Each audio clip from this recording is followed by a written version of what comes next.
10월 6일 일요일 상한문의 데이트레이딩 실전 운용법 시간입니다. 안녕하십니까, 상한문의 문주입니다. 제 목소리 상태가 좀 안 좋은데요.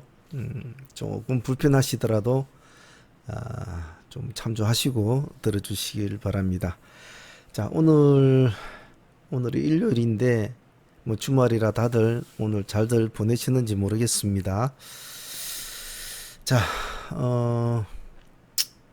일단 금요일 미션 종목 나갔던 미션 종목들 간단하게 한번 복귀해보고 또 배울 점은 배우고 수정 보완할 점은 한번 보도록 하지요. 금요일날 미션 종목을 선정을 할 때 기본 베이스를 짧게 잡고 하라, 배틀을 그렇게 말씀을 드렸고, 종목을 최대한 좀 줄여서 한다고 했는데 잘들 공부를 하시는가 모르겠습니다. 자, 섹터는 세 가지 섹터로 일단 꾸며 보았고, 종목은 뭐 그렇게 많은 종목은 아니지요. 대표주들만 봐도 충분했을 거라고 보는데, 일단 이슈 섹터 쪽에서는 휴일날 당일날에 큰 이슈가 나오지 않으면 전일의 이슈가 시장을 다시 지배를 한다.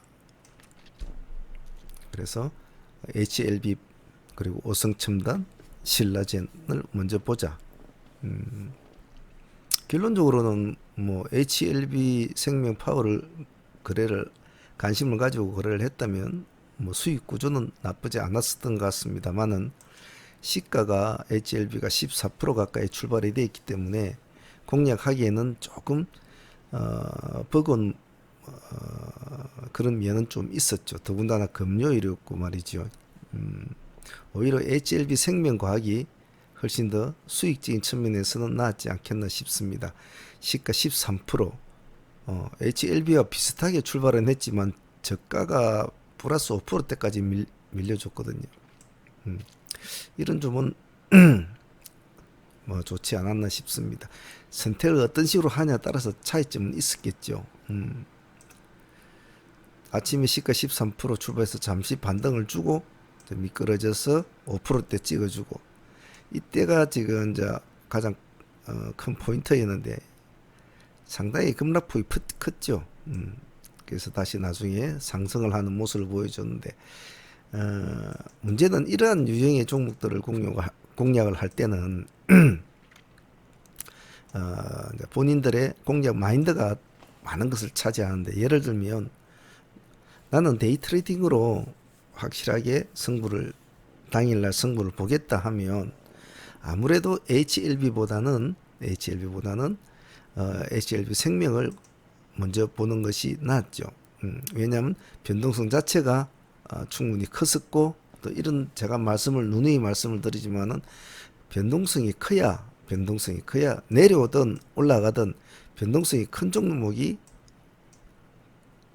수익도 폭을 많이 따먹을 수가 있죠. 그래서 어떤 것을 선택하느냐의 차이겠지만은 HLB 쪽 애들은 일단 뭐 기존에 안정적으로 좀 매매를 하시려고 하셨던 분들은 HLB 대장주를 우선주로 공략은 했겠죠. 하지만 예를 들면 하루 당일날 데이로 나는 승부를 보겠다는 분들은 충분히 지켜보면서 할 수 있는 그런 구조는 좀 주었다고 봅니다.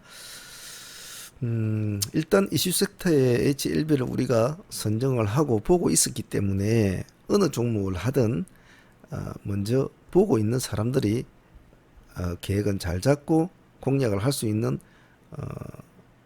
기회는 좀 있었을 거라고 봅니다.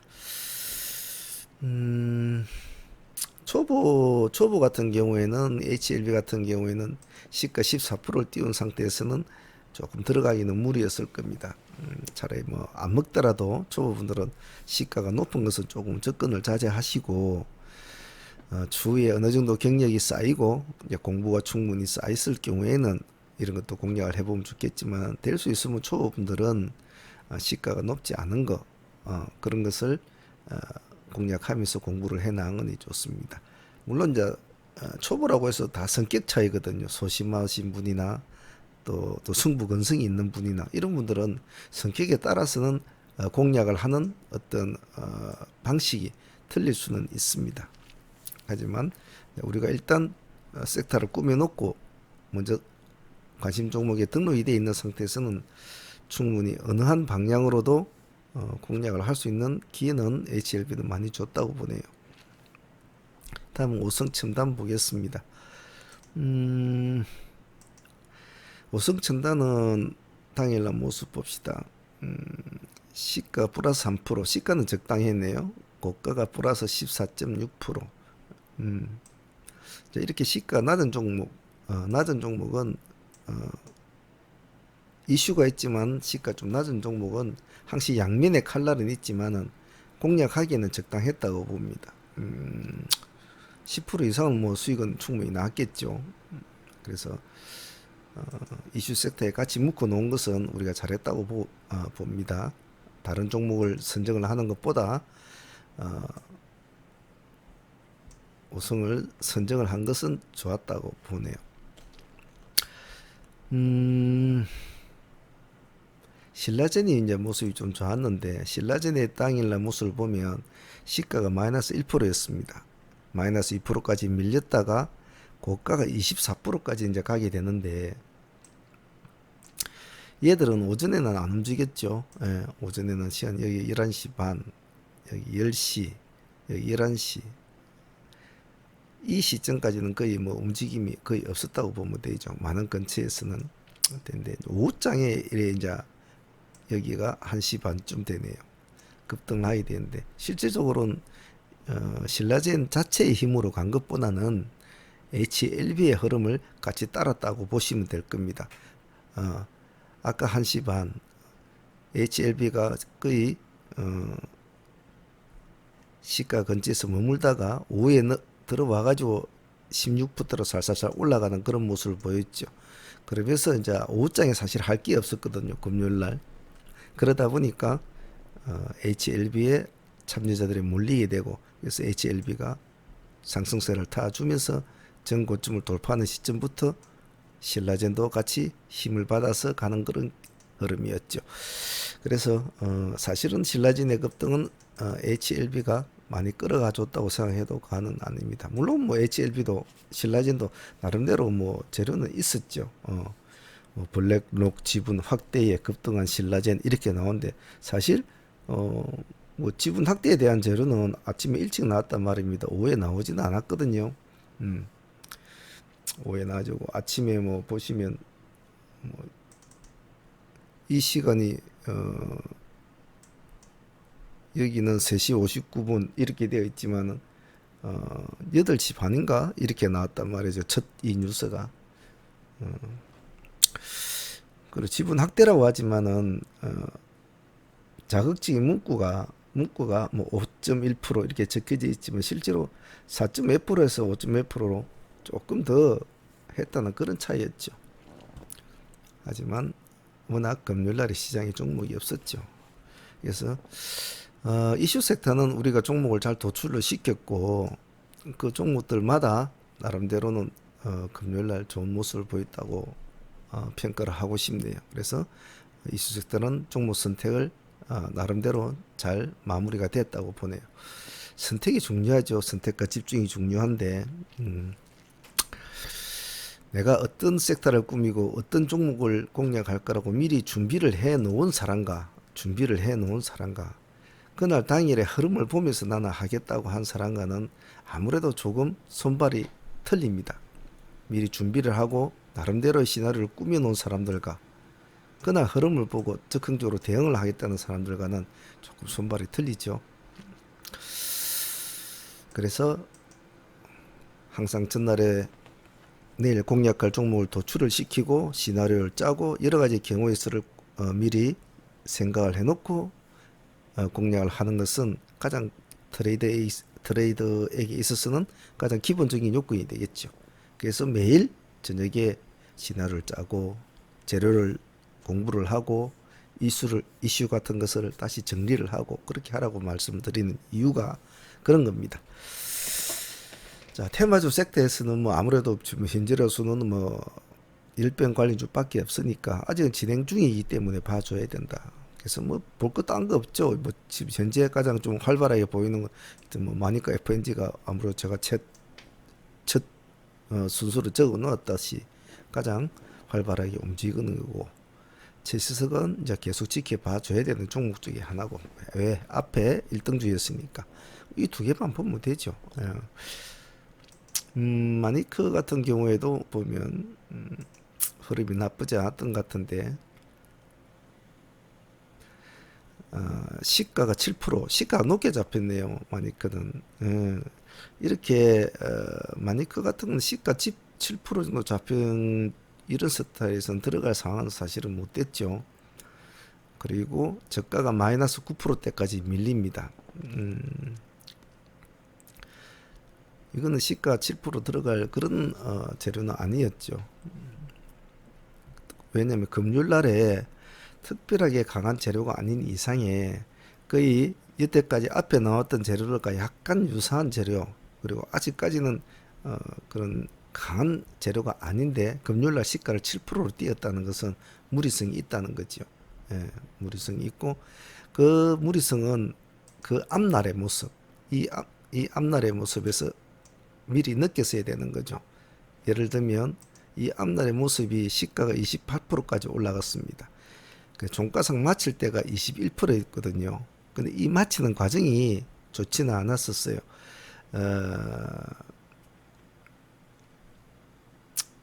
제가 날짜를 한번 봐드려야 되는데, 장 마감 얼마 남겨두지 않고 종가상 21%를 마쳤지만 거의 뭐 10%대까지 급락을 했다가 종가상에서 이제 동시효과에서 끌어올려 가지고 플러스 21%로 맞춰준 거단 말이죠. 그럼 저건 아니거든요. 저건 아니거든요. 그러면 종가에서 종가 베팅을 한 사람이 그 다음날 아침에 시가 7%를 탁 띄워주면 여러분 같으면 안 먹겠습니까? 만약에 돈 1,000만 원 종가 베팅을 했는데 아침에 눈 뜨고 나니까 시가 7%를 턱 줘. 고가가 플러스 10%네. 그럼 7%도 하고 10%탁 수익을 주는데 안 팔겠냐 말이에요. 팔지요. 예. 동시효과에서 한 10%대 있던 애가 21%까지 막 사람들이 매수를 해서 가격을 끌어올리는데 팔아먹죠. 땡큐죠. 눈 뜨고 아침에 일어났는데 10% 수익을 주는데. 근데 이건 7%에 공략할 게 아니었다는 거죠. 기다려야 되는 거죠. 그래서 저가가 마이너스 9%대까지 밀립니다. 여기 지점이.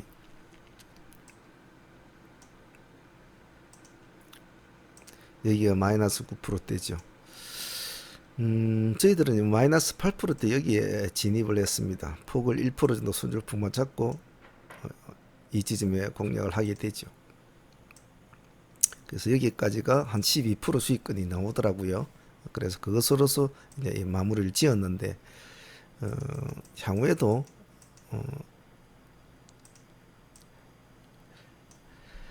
종목의 사연 내용을 아는 것이 참 좋습니다. 얘가 어떻게 21% 되고, 반드시 캔들만 확인을 하지 마시고 차트의 흐름을 반드시 봐야 됩니다. 틱 차트나 분봉 차트를 보고 어떠한 모습으로 그날의 종가가 이루어졌는지, 그리고 어떠한 변화가 있었는지 없었는지, 이런 것을 체크를 해보면 그날 당일날에 들어간 사람들의 심리가 어느 정도 눈에 보입니다. 그래서 급락을 했다가 종가상 매수가 들어가서 종가상으로 마감장에 끌어올려 가지고 거의 한 뭐 10% 가까이를 끌어올렸다고 해도 과언은 아니죠. 끌어올려 가지고 마친 종목이었기 때문에 그 다음날은 차익 실현이 나올 수밖에 없죠. 나머지 뭐 애들은 크게 힘을 쓰지도 못했지만은 그렇다고 나쁜 모습은 보이지 않았네요. 미끄러졌다가 다 끌어서 올려서 마치는 종목, 그런 흐름이었네요. 아직 대지 10병 관련주는 지금 현재의 시장에 유일하게 명맥을 이어가는 테마주기 때문에 계속적으로 추적 관찰을 해야 되죠. 마니크는 좀 아쉬운 점이 실질적으로 공략할 시점은 여기였거든요. 여기가 마이너스 21%대인가. 참 제가 이 점에서 조금 놓친 것이 아쉬웠어요. 그 다음날에 금요일이 아니었다면 공략을 해야 될 자리인데, 그 다음날에 그 휴일이 아니었다면 공략을 해야 될 자리인데 좀 아쉬운 점이 있었습니다. 자, 기술주 섹터로는 GL팜텍과 S물을 보자. GL팜텍은 크게 좋은 모습은 보여주지 않은 걸로 알고 있는데, 봅시다. 시가 플러스 1% 출발해 가지고 종가상 마이너스 6%로 마쳤군요. 별로 안 좋은 소리가 나온 뭐 종목이지만은 기술적으로는 한번 보자라는 의미였는데 만일에 시가에 공략하신 분이 있다면 적어도 시가를 깨고 보합을 깰 때는 잘라주고 나왔어야 되겠죠. 그죠? 색깔이 바뀔 때는 조심을 해야 된다고 항시 제가 말씀드리죠. 시가 1%대고 뭐 1%대는 한번 공략해 볼 하다. 1%대 공략인데 살짝 2%대가 올라갔다가 쪼로록 미끄러지면서 매도세가 나오면서 보합을 깬다. 그럼 색깔이 바뀔 때는 항시 매도하고 나와서 기다려야 된다고 했죠. 그럼 기다리면 다시 재공략하기에는 약간 무리성이 있는 종목이었죠. 시가 자체도 회복 못하고 보합도 회복을 못했으니까요. 그래서 GL팜텍은 공략하기에는 좀 그랬습니다. 그랬지만은 적어도 뭐 대응만 해주면 1% 약절로 마무리 짓고 나올 수 있는 거였죠.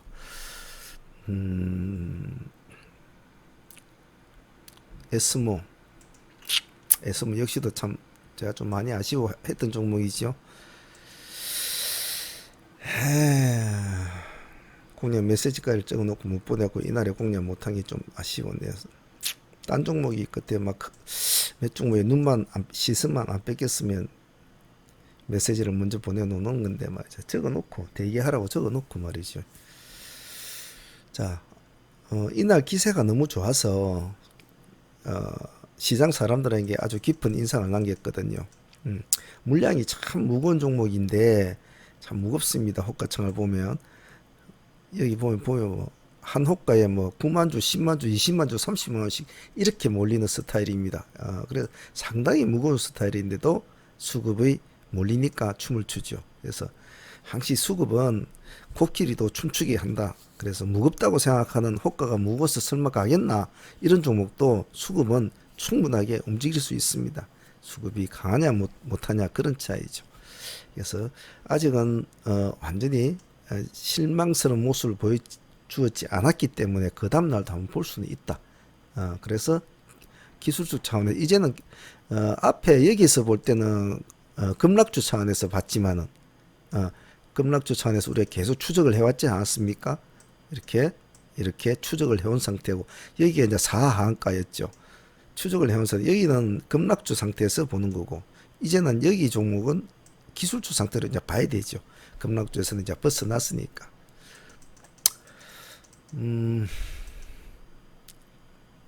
시가가 플러스 5% 관심을 좀 많이 받았죠. 그죠? 플러스 5%에서 고가가 15%, 저가가 마이너스 1%, 종가가 플러스 4%. 예. 자, 그만큼 이제 힘이 좀 이제는 약해졌죠. 그래서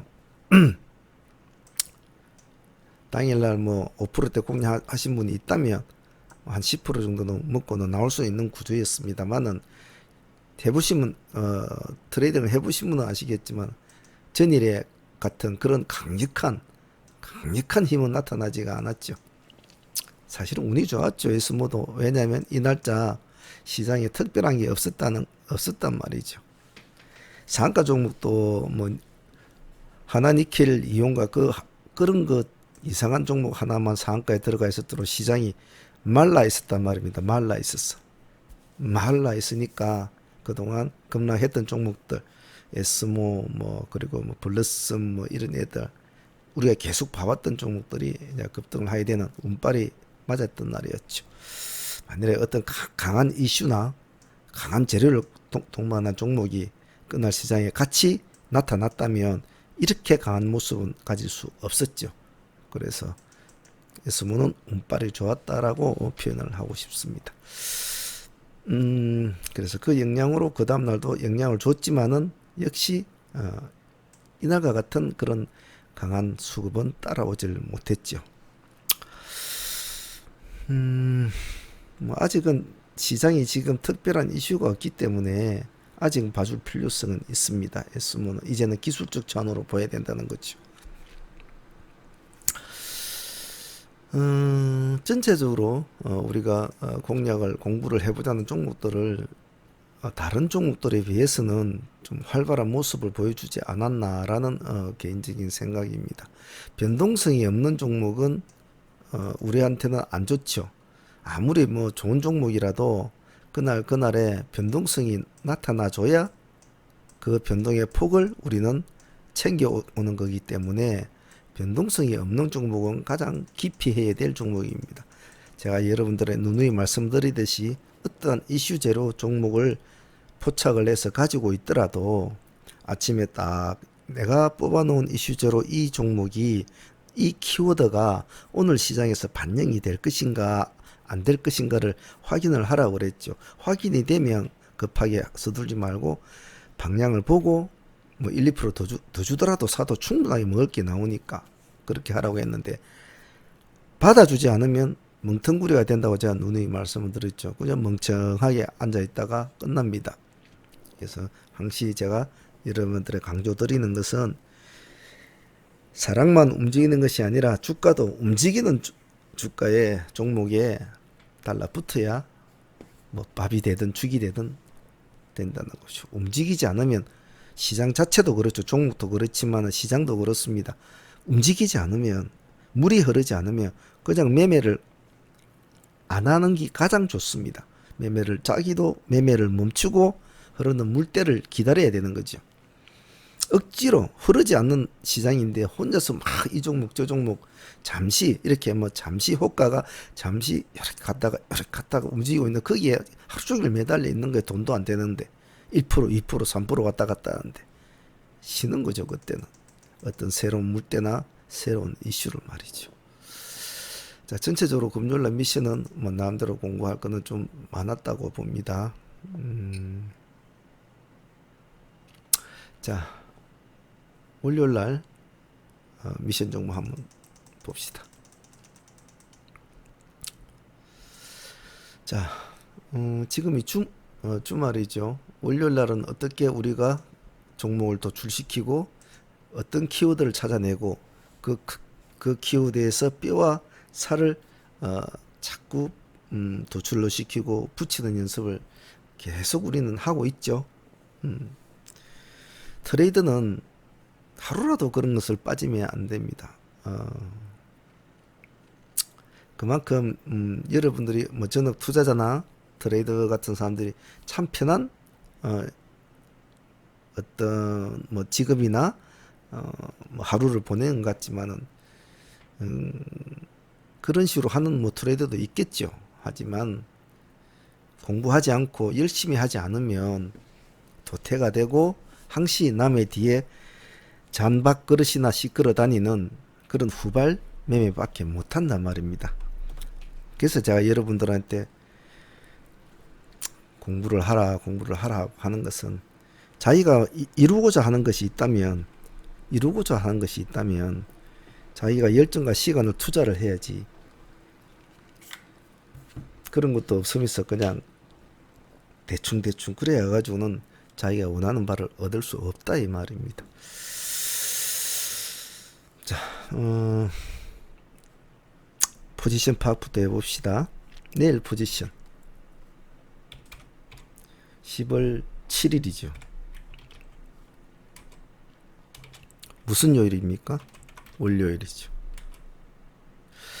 자, 그러면 제가 10월 7일 월요일 이 글자 하나에 많은 의미가 담겨져 있다고 제가 항시 여러분들한테 말씀을 드렸죠. 아무것도 아닌 것 같지만은 많은 의미가 있다. 그래서 우리는 그 의미를 매주, 매일, 매달 우리가 체크를 하지 않습니까?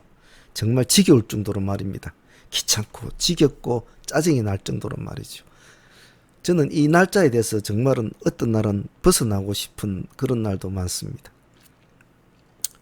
너무나 많은 시간 동안에 이 날짜라는 개념이 잡혀가지고 뭘 하지를 못해요.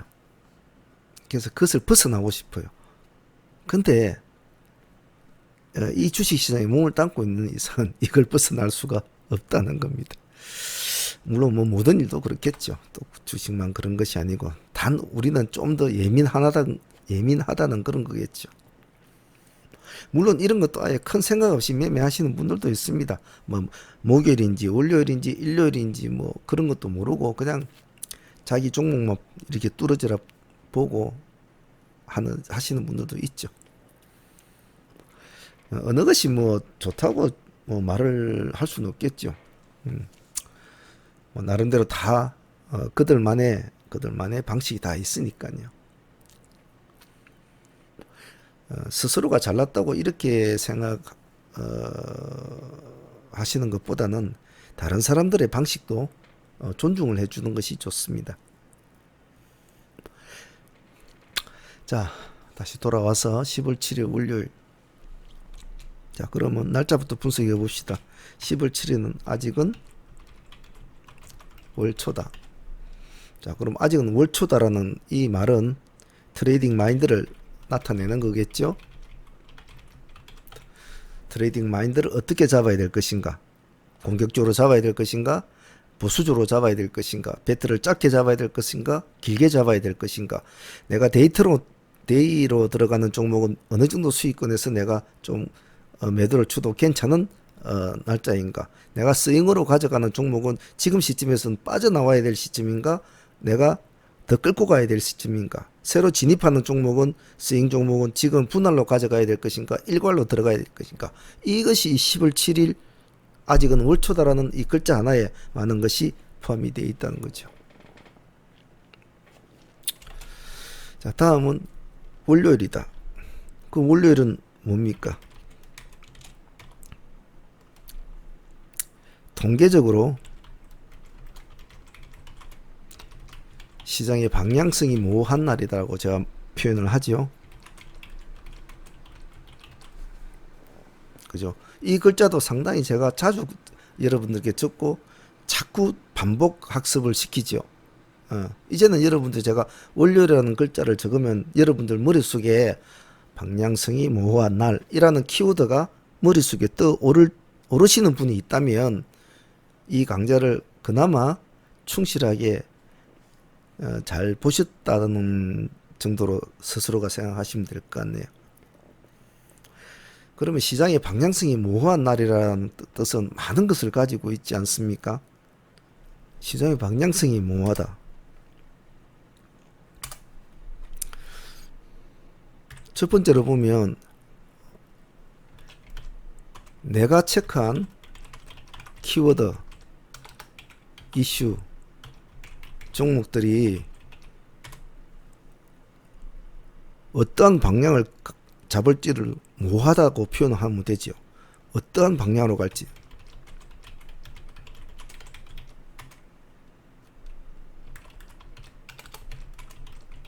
이렇게 표현을 할 수가 있겠죠. 주말에 나름대로 키워드를 뽑고 또 주말에 뭐 내가 평소에 봐왔던 종목들도 뽑고 뭐 이슈도 다시 뽑아보고 했는데 그 종목들을 정리를 했지만은 그 키워드를 정리를 했지만은 과연 이것이 월요일 날에 시장에 어떤 식으로 내가 뽑은 것 종목 서너 가지 중에 어떤 것이 먼저 반영이 되고 뒤에 반영이 되고 아예 반영이 안 되고 멍텅구리게 되고 그런 것이 이제 월요일 날 시장이 되면 표시가 나지 않습니까? 그렇기 때문에 그 표시의 강도가 센 것이 있고 약한 것이 있고 아예 없는 것도 있고 그런 것도 있겠죠. 뭐 아니면 영 거꾸로 가든지 마이너스로 가든지. 그렇기 때문에 월요일은 시장의 방향성이 굉장히 모호하기 때문에 서로가 들쑥날쑥 하는 경우가 많습니다. 그래서 항시 월요일에는 가장 제가 여러분들 말씀을 드리는 것은 뽑아놓은 이슈나 키워드나 종목군들을 딱 가만히 보라고 했죠. 보면서 다른 날들도 물론 마찬가지입니다만 특히나 월요일은 조금 더 시간을 약간 더 길게 잡아가지고 충분히 확인을 한번 해주는 것이 좋습니다. 그래 놓고 한 뭐 5가지의 섹터를 뽑았다면 그 중에서 가장 활발하게 움직이는 섹터에 그날 하루에 승부를 건다. 이런 마인드로 하시면 매매가 중심이 흐트리지가 않고 저점과 고점을 충분히 확인을 하고 또는 대장주와 추종주의 관계도 충분하게 확인이 되고 전체적인 수급도 확인이 됩니다. 그러고 나서 출격을 하면 충분하게 큰 다칠 일도 없을 뿐더러 많이 처음 땡 할 때 승부를 건 사람들보다는 조금 몇 프로는 더 먹을지는 몰라도 여유 있게 트레이딩을 할 수가 있다는 겁니다. 그래서 그 점을 뭐가 나타내 주고 있느냐? 이 키워드가 나타내 주고 있다고 보시면 됩니다. 매일매일 반복하고 매주 반복하는 이야기지만은 이 글자 하나에 많은 것이 포함되어 있다는 것은 꼭 기억을 합니다.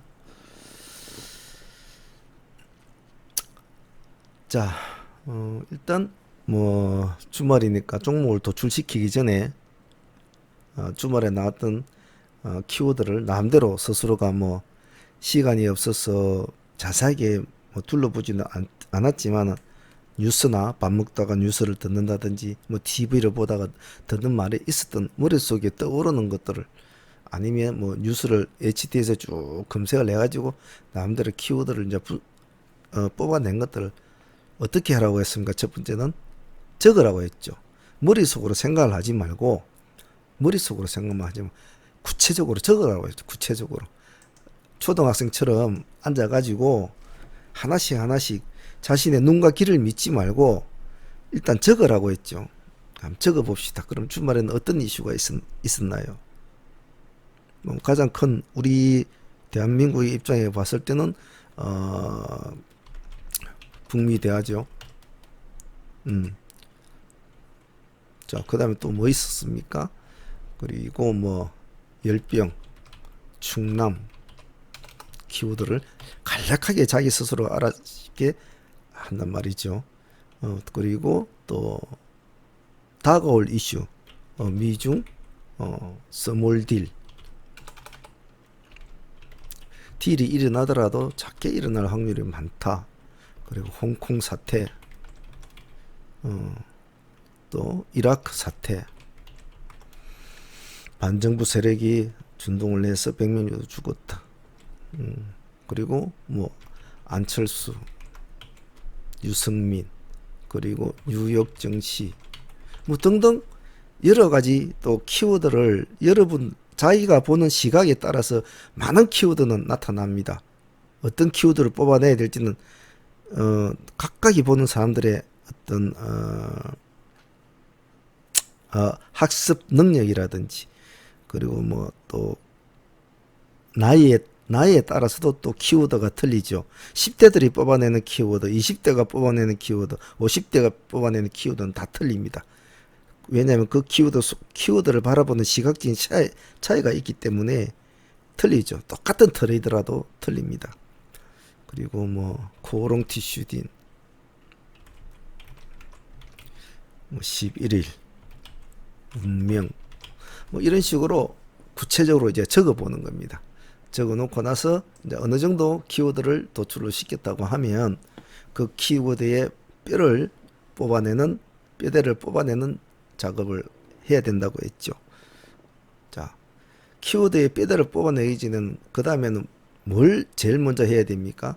그 키워드가 내일 시장에 어느 정도 영향을 끼칠 것인가에 대해서 스스로가 한번 판단을 내려보는 겁니다. 이거 말고도 여러분들 스스로가 뽑아내는 키워드는 많겠죠.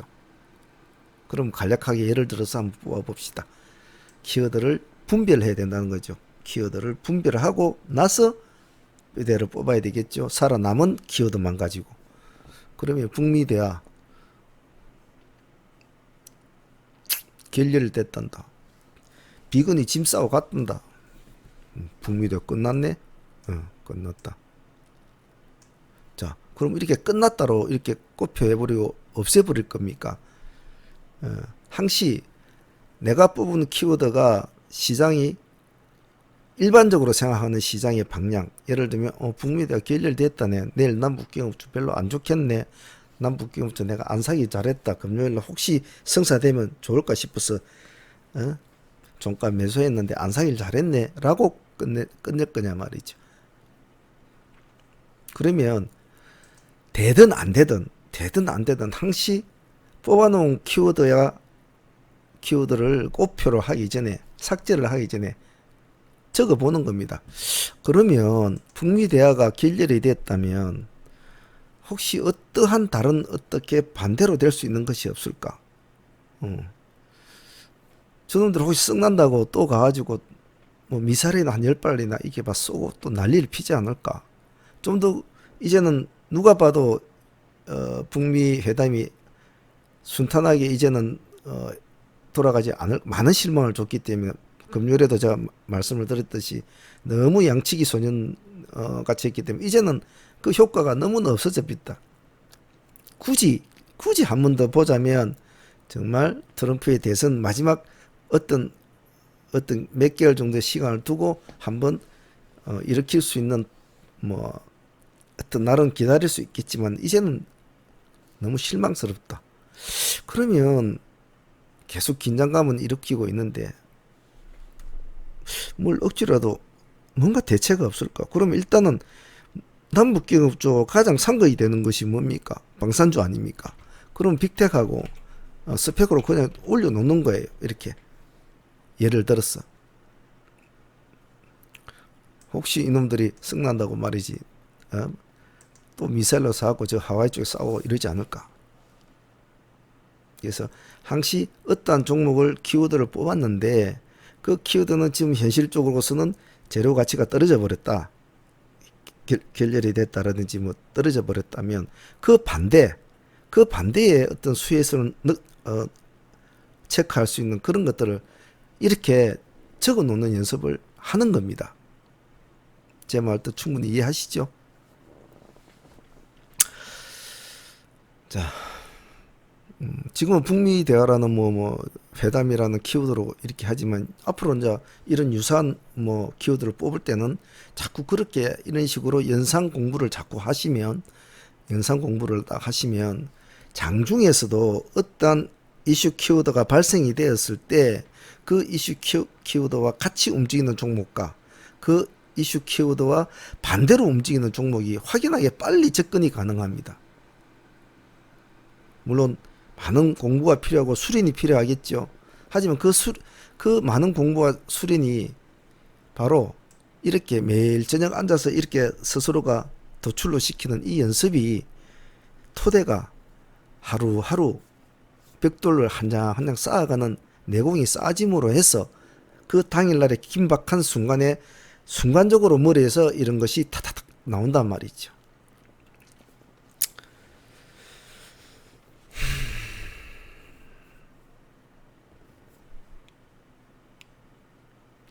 공부 열심히 해야 되겠죠. 남보다 더 뛰어난 트레이더가 되려고 하고 남보다 더 뛰어난 고수가 되고 싶다고 하면 더 많은 시간과 더 많은 공부가 그것이 정답이거든요. 자, 다음은 열병 충남이란 키워드를 봅시다.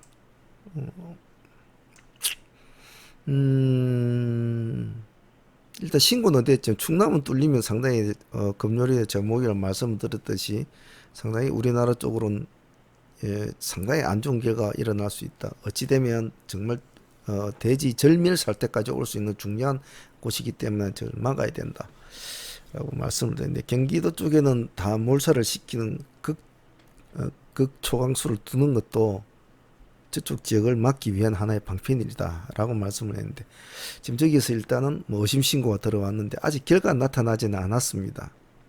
그러면 이거는 살아있다 라고 이제 표현을 되겠죠. 그러면 살아있다. 미국과 중국하고 일단은 뭐 현재로서는 나쁘지 않게 흘러가고 있는데 뭐 스몰 딜이 일어나도 큰 딜은 일어나기 힘들고 뭐 작은 딜은 일어날 확률이 좋다. 근데 이것을 우리나라 정시에 접목을 시키기에는 약간은 무리수가 있다.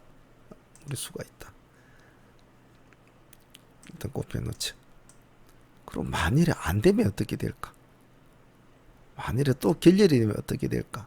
그런 것도 생각해서 아까 이처럼 또 하나 뭘 스스로 생각하는 종목들을 해놓을 수 있겠죠. 홍콩 사태가 이렇게 가고 있는데 이게 지금 어떻게 될까? 별로 안 좋네. 이라크 사태도 별로 안 좋네. 안철수는 미세먼지 미국에서 미세먼지 뭐 프로젝트 나가겠다. 유승민은 애가 타네. 그럼 유승민은 어떤 선택을 할까? 그리고 반대로 안철수와 반대에 있는 유승민과 반대에 있는 쪽은 어떻게 될까? 뭐 이런 것도 생각해 보겠죠. 뉴욕 증시가 올랐단다. 그래도 뭐 이리저리 힘든 일이 있지만은 기초 체력은 튼튼하다는 것이 표시가 됐고 그것이 수급을 불렀고 안정된 배팅에 상승을 했다. 좋네. 코오롱 티슈진 11일 날 운명의 날이다. 그러면 코오롱 생명 같은 건 한 개 미리 체크를 해놔야 되겠네. 그럼 코오롱 생명 하나 딱 적어가지고 옆에다 11일 딱 적어놓고 이제 한번 기다려보자. 자, 이런 식으로 대충 자기가 뽑은 키워드가 여러 가지가 있겠죠. 그래서 키워드를 분별을 해서 없앨 놈은 없애고, 없앨 놈은 없애고, 자, 하나씩 정리가 되겠죠. 살은 놈들만 이게 섹터를 이제 다시 한번 꾸며보는 그런 이제 기초적인, 가장 기본적이고도 가장 기초적인 작업을 주말에는 하셔야겠죠. 평일에도 마찬가지지만 말입니다.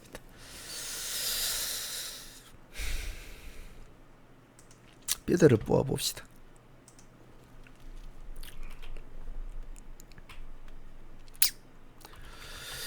돼지 일병 섹터는 뽑아놔야 되죠. 어차피 현재로서 마니크가 뭐 잘났네 하고 있으니까 마니크를 일단 뭐 잘났네 하니까 같이 올려놓고, 그리고 옛날에 대장주로 지설을 했던 체시스도 올려놓고, 같이 잘 따라 움직이는 신라 SG도 올려놓고, 뭐 일단 이 정도면 되겠죠. 왜냐면 다른 종 예전에 과거에 1등주도 이글베시나 뭐 백강수제 뭐 이런 애들은 수급이 그렇게 활발하지를 못하니까요. 돼지 열병 섹터는 뭐 계속적으로 추적을 하면서 지금은 그것을 끌고 가지 않는 사람, 그 예전부터 들어갔다가 예를 들면 뭐 이런 날짜에 들어갔다든지 아니면 이런 날짜에 들어갔다든지 이런 사람들이 끌고를 가는 기준은 되지만은 지금 들어가갖고 내 끌고 가겠다 이건 아니거든요. 그래서 지금은 그때의 흐름에 따라서 동참을 해주는 파동을 따무는 그런 것밖에 안 되는 거죠. 체시스는 제가 그때 이 지점을 말씀을 드린 것이 있었기 때문에 누가 들어가신 분이 계시다면 그냥 보유를 하는 게 좋죠. 큰 폭으로 오르지는 않았지만은 이 4천원 깨기 전에는 보유를 하는 것이 좋겠죠. 그래서 진입을 할 때 내가 데이로 들어갈 것이냐, 스윙으로 들어갈 것이냐는 거기에 따라서 진입 규모나 금액이 많이 틀려지죠. 그래서 그걸 운용하는 것이 좋습니다. 다음은 키워드를 다 정리를 해보니까 실질적으로 시장에 적용이 될 만한 키워드는 그렇게 많지가 않지 않습니까? 이것저것 지하고 보면. 그럼 지금 현재 시장에서 강한 놈들은 누굴까를 찾아봐야 되겠죠. 현재 시장의 강세 종목을 찾아봐야 되겠죠.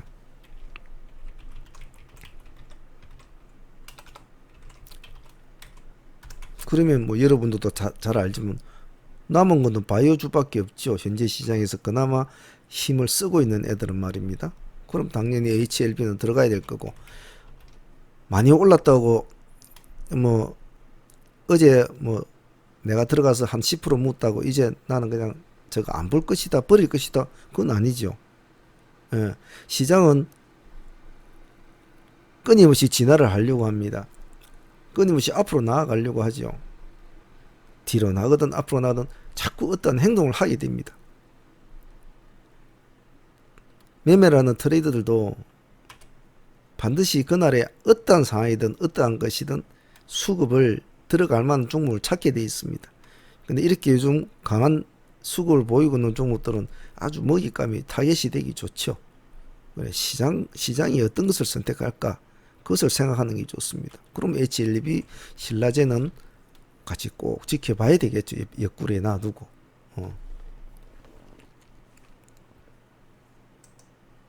당분간 어떤 흐름이 이제 죽어갈 때까지는 말이죠. 단점이 뭐 HLB는 금액이 좀 비싼 것이 단점이지만은 뭐 꼭 비싸고도 할 수도 없겠죠. 자, 그러면 뭐 일병 섹터는 이슈도 있을 뿐더러 계속 그나마 현재 시장에서 존재하는 테마주 형태를 띠고 있기 때문에 매매하기는 수월습니다. 흐름만 보고 잘 추적하면 될 것이고, 지금 현재 시장 강세 섹터는 HLB 신라젠이 움직이고 있으니까 뭐 일단은 옆에 두고 수급이 들어올 때만 같이 따라가지고, 도망을 칠 때는 또 같이 도망 갖추고 유동적으로 해줘야 되겠죠.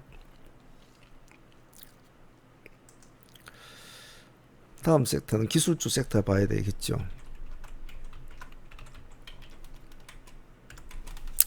기술주 섹터는 항시 제가 여러분들한테 귀에 못이 박히도록 말씀을 드렸죠.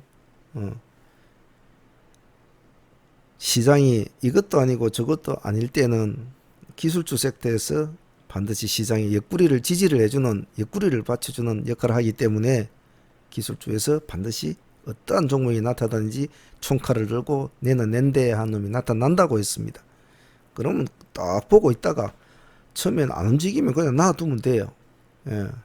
처음에는 이슈주나 뭐 먼저 시장에 먼저 접목이 되는 종목 쪽에 먼저 엉덩이를 들썩 이런 놈 쪽에 다가가면 되죠. 그때는 기술주는 힘을 못 쓴단 말입니다. 그러다가 이것도 저것도 아니고 시장이 조용하면 그러면 이놈들이 움직이니까 항시 옆구리에 켜놓고 항시 추적 감시를 해줘야 된다고 했죠. 오성첨단 같은 것은 봐줘야 되겠죠. 그리고 에스모 같은 것도 당연히 봐줘야 되겠죠. 왜? 현재 시장에서 가장 기술주라도 수급이 따라주지 않는 기술주는 그거는 볼 필요가 없습니다. 왜? 수급이 안 따라준 종목은 자기만 좋아하는 기술주는 시장에서 소외가 되거든요. 예. 시장에서 같이 봐주는 종목을 기술주로 넣어놔야 되지. 자기가 볼 때는 이것이 기술적으로는 좋아요. 여러 가지 뭐 거래량도 좋고 차트도 좋고 재료도 나름대로 있고, 그런데 별로 시장에서는 그렇게 수급이 안 들어와. 그건 필요가 없다는 겁니다. 될 수 있어 그 기술주를 만일에 뭐 10종목이나 5종목을 뽑았다면 그 중에서 시장이 요즘 자꾸 달기가 드는 그런 종목을 우선순위로 두는 것이 좋죠. 그럼 지금 어성첨단이나 에스모는 계속 지금 회자가 되고 있는 종목이니까 나쁘지는 않겠죠. 또 그리고 자기가 꼭 한번 이 종목은 승부를 걸어야 될 종목이 되는 종목들은 일도주 형태로 옮기는 게 좋죠. 일단 기술주 섹터는 이렇게 너무 많이 뽑지 마시고 한두 종목이나 뽑아놓고 보시는 것이 좋겠죠. 종목을 최대한 압축을 하는 것이 좋겠죠. 자, 그러면 뭐 세 가지 섹터가 됐죠. 자, 그리고 그러면 이제 이 섹터를 구성하는 법에 있어서 평일의 섹터 구성과 주말의 섹터 구성은 틀려야 된다고 했죠.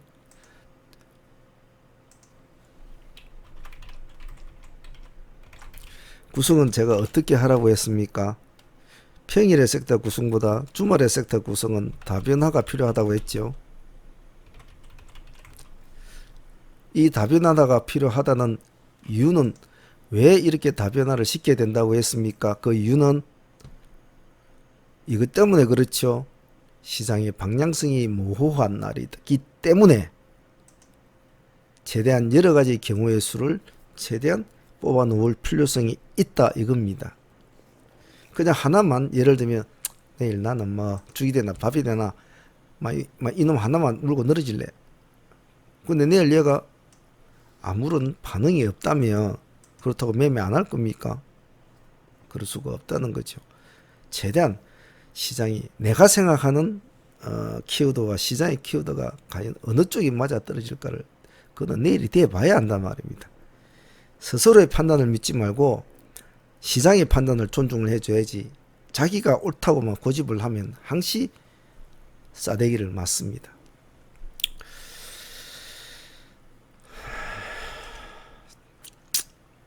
다음 섹터 한번 봅시다. 일도주 섹터 보죠. 일도주는 여러분들도 스스로가 한번 움직이면 쏜다라는 반응이 없으면, 즉 누군가 어떠한 종목이든지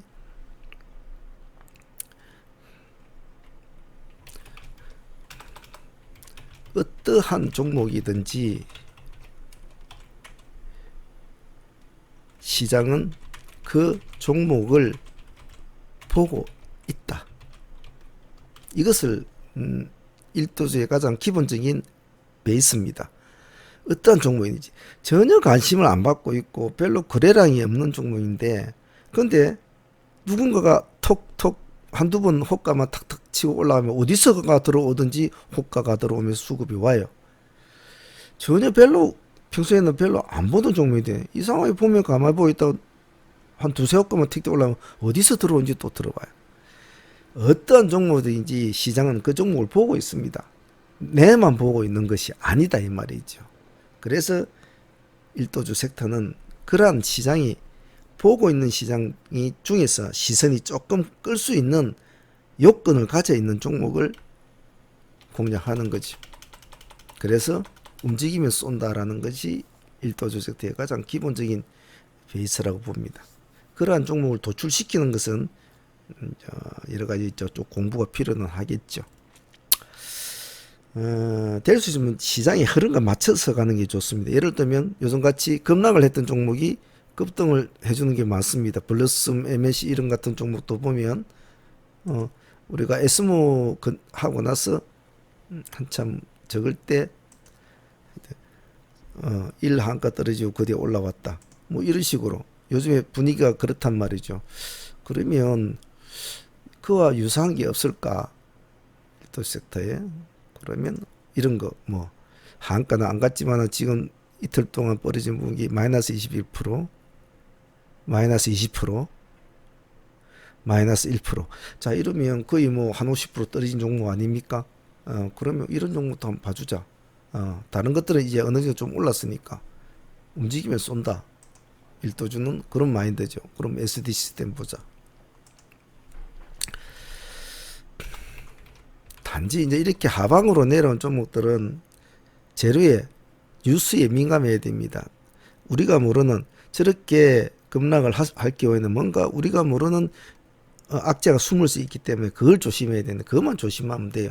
그래서 뉴스를 항시 거래를 할 때마다 차트를 보지 말고 뉴스를 봐야 돼요.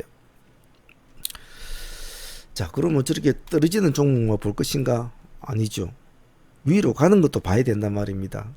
아직 살아서 움직이는 스타일의 종목들, 예를 들면 세아 같은 종목도 되겠죠. 죽을똥 하면서도 지금 살아가는 이 스타일의 종목, 이런 것도 봐줘야 된단 말이죠. 한쪽에 올려놓고 수급이 시기 들어오면 같이 타줘야 되죠. 니만 돈이 있나? 나도 돈이 있다. 한번 해볼래? 그럼 한번 해보자. 마인드가 좀 강해야 되죠. 이런 스타일은 주저주저 하면 할 수가 없는 겁니다. 조국 관련주도 뭐 봐주긴 봐줘야 되겠지만은 뭐 지금은 너무 좀 뭐라고 하나요? 좀 뭐 좀 그렇네요. 여러 가지로. 이건 뭐 어디까지 제 순수한 개인적인 생각입니다만은 오늘 키워드를 이슈를 하나씩 정리를 하다 보니까 이런 글귀가 있더라고요.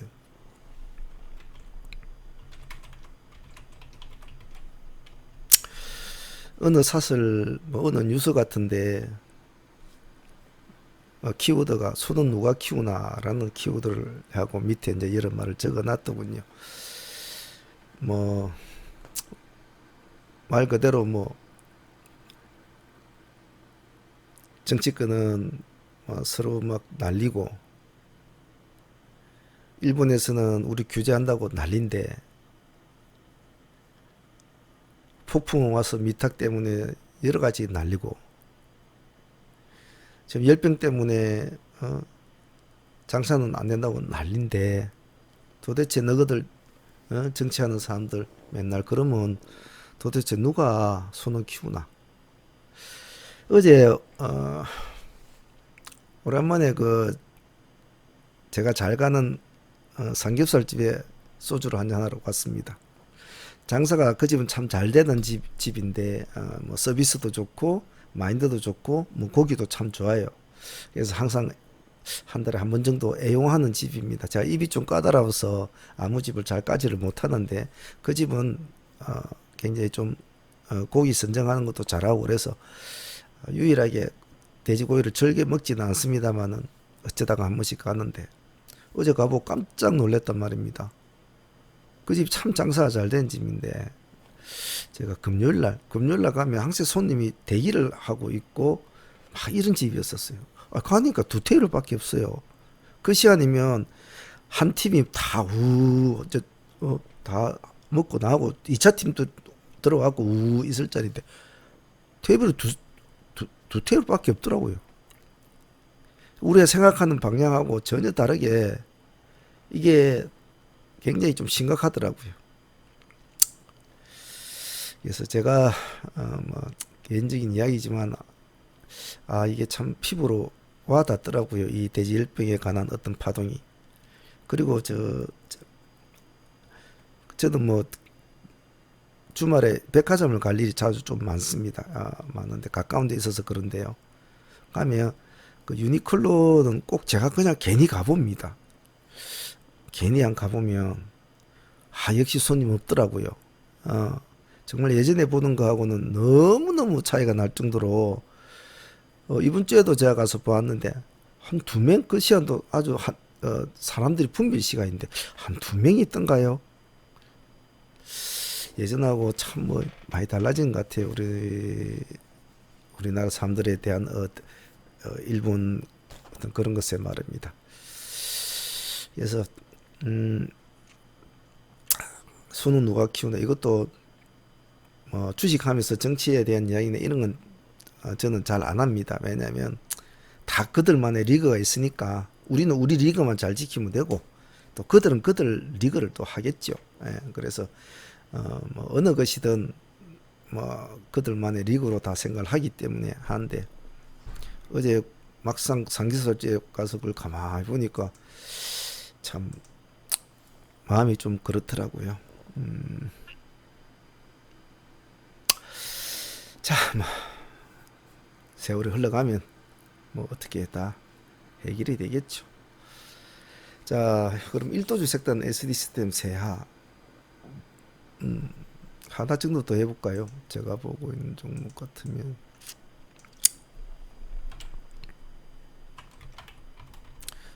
네오토? 뭐 기술적 차원에서 한번 볼 수 있겠네.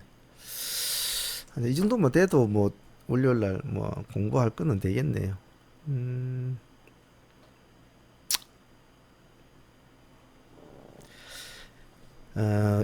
이거 말고도 종목을 굳이 뽑자면 참 많은 종목이 나타납니다. 사실은 많은 종목이 나타나고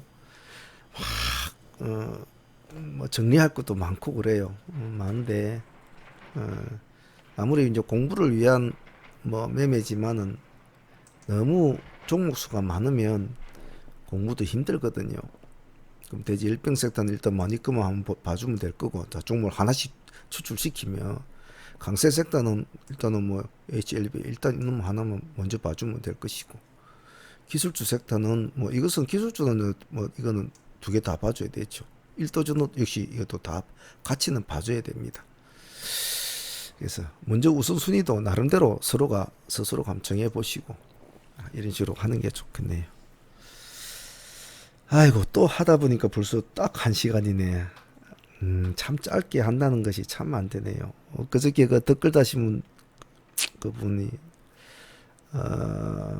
강좌를 한 30분 내로 하시는 것이 건강에도 좋고 하니까 좀 줄여서 하십시오라고 저한테 말씀을 하시던데, 참 이러려면 강좌의 기본적인 것을 제가 또 다 뜯어 고쳐야 되거든요. 예를 들면 뭐 복귀를 없애버리든지 내일 공략 종목만 가지고 공부를 한다든지.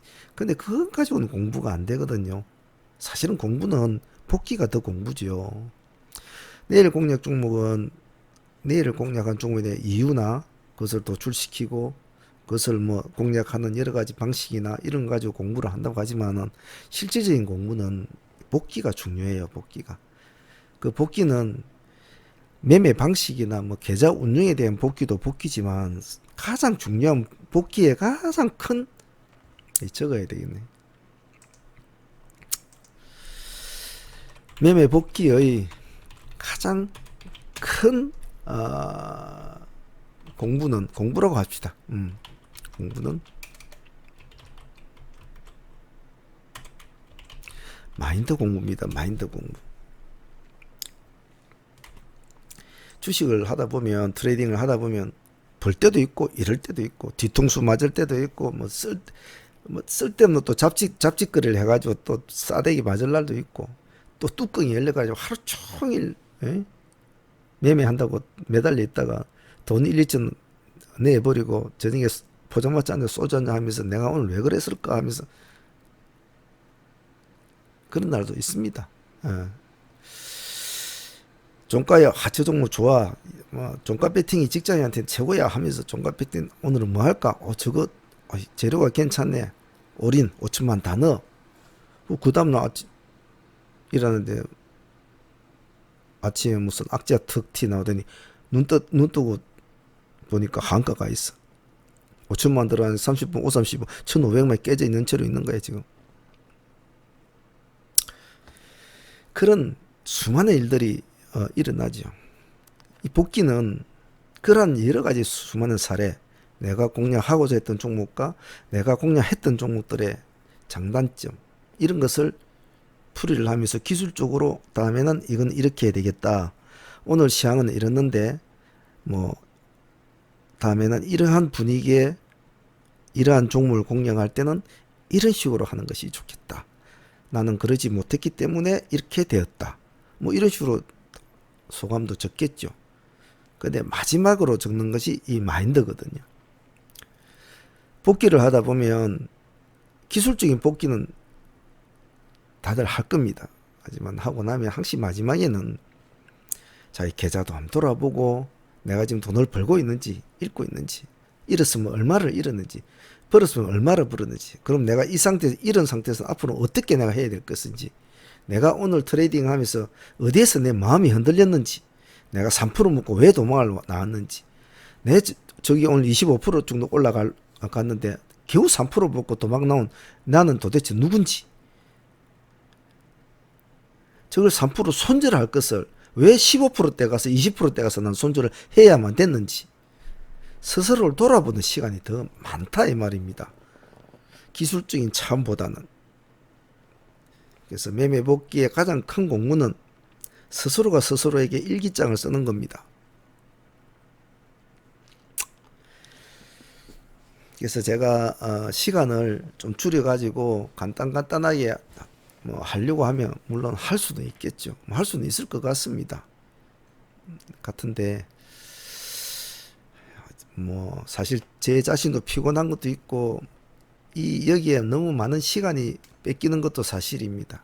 사실인데 또 이렇게 해도 사실은 뭐 큰 그렇게 뭐 호응이 온다든지 또 그런 것도 없지요. 사실은 뭐 댓글 수도 별로 없고 뭐 조회수나 뭐 회원수도 그렇게 많지는 않죠. 다른데 뭐 몇십만 명, 몇백만 명 댓글 수가 뭐 몇천 개 달려 그런 건 아니죠. 하지만 이 강좌 자체가 강좌라는 것이 뭐 그럴 수밖에 없죠. 그렇기 때문에 큰 신경 쓰지는 않습니다만은 뭐 댓글 같은 건 좀 그렇죠. 충분히 달 수는 있는데 안 단다는 거죠. 게으름이겠죠. 게으름, 귀차니즘이나.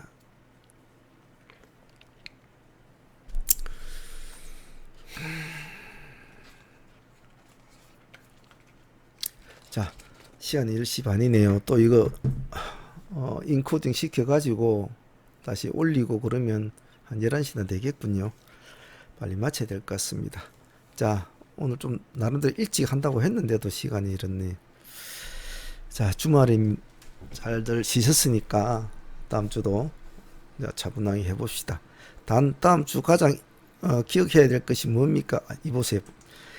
그냥 맞추면 될 텐데 꼭 또 이렇게 이야기를 합니다. 아이고 참 성질하고는 꼭 기억해야 할 것 뭡니까?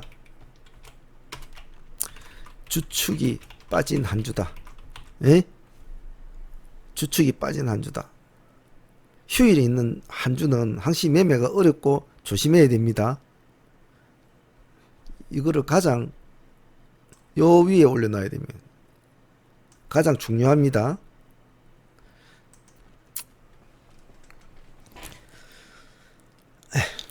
제가 참 성격이 이래서 큰일이네요.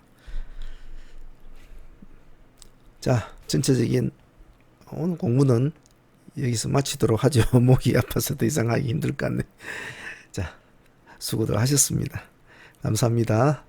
상한문의 문제였습니다.